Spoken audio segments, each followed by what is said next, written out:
Daily Mass Readings and Reflection. August 5, 2023. The dedication of the Basilica of Saint Mary Major. First reading is taken from the book of Leviticus chapter 25, verses 1:8 to 17. The Lord said to Moses on Mount Sinai, 7 weeks of years shall you count 7 times 7 years, so that the 7 cycles amount to 49 years. Then, on the 10th day of the 7th month, let the trumpet resound. On this, the Day of Atonement, the trumpet blast shall re-echo throughout your land.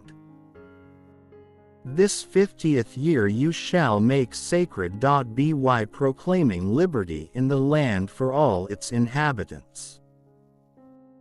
It shall be a jubilee for you, when every one of you shall return to his own property, every one to his own family estate.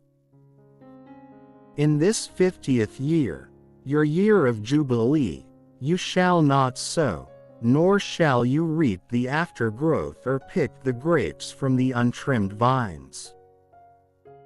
Since this is the Jubilee, which shall be sacred for you, you may not eat of its produce, except as taken directly from the field. In this year of Jubilee, then, every one of you shall return to his own property.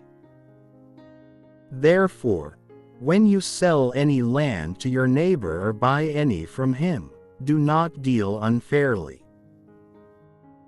On the basis of the number of years since the last Jubilee shall you purchase the land from your neighbor, and so also, on the basis of the number of years for crops, shall he sell it to you.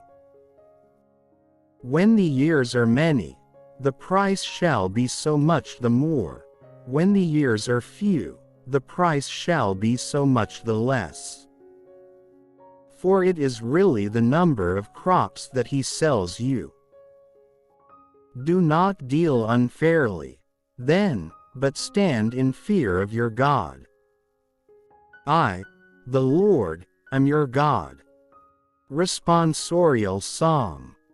O God, let all the nations praise you. A reading from our Holy Gospel according to St. Matthew chapter 14. Verses 1 to 12. Herod the Tetrarch heard of the reputation of Jesus and said to his servants, "This man is John the Baptist. He has been raised from the dead, that is why mighty powers are at work in him." Now Herod had arrested John, bound him, and put him in prison on account of Herodias, the wife of his brother Philip, for John had said to him, "It is not lawful for you to have her." Although he wanted to kill him, he feared the people, for they regarded him as a prophet. But at a birthday celebration for Herod, the daughter of Herodias performed a dance before the guests and delighted Herod so much that he swore to give her whatever she might ask for. Prompted by her mother, she said, "Give me here on a platter the head of John the Baptist."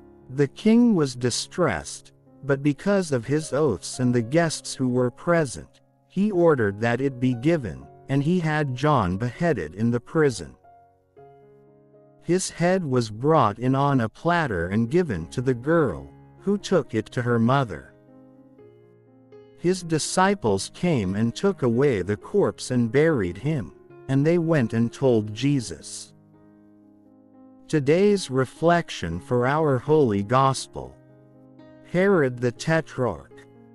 Mark's Gospel presents Herod as revering John to be a holy man. The Baptist's execution is credited to Herodias' own hatred and desire. In Matthew, however, the desire is Herod's from the beginning. Herod Antipas received a quarter of his father's, Herod the Great, domain, hence the title, Tetrarch, or ruler of a fourth part.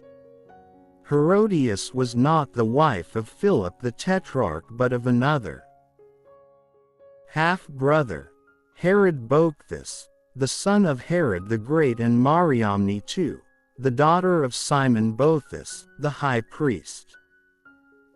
Some writers call Herod Boethus also Herod Philip. Herod the Tetrarch's union with Herodias was prohibited by the law. Herod's reverence for John could have enabled him to take a strong stand in John's defense, knowing that the prophet was in the right. Unfortunately, earthly power rendered him vulnerable to lies and cowardice. Where do you get the strength of will and heart to choose what is right and to reject what is bad?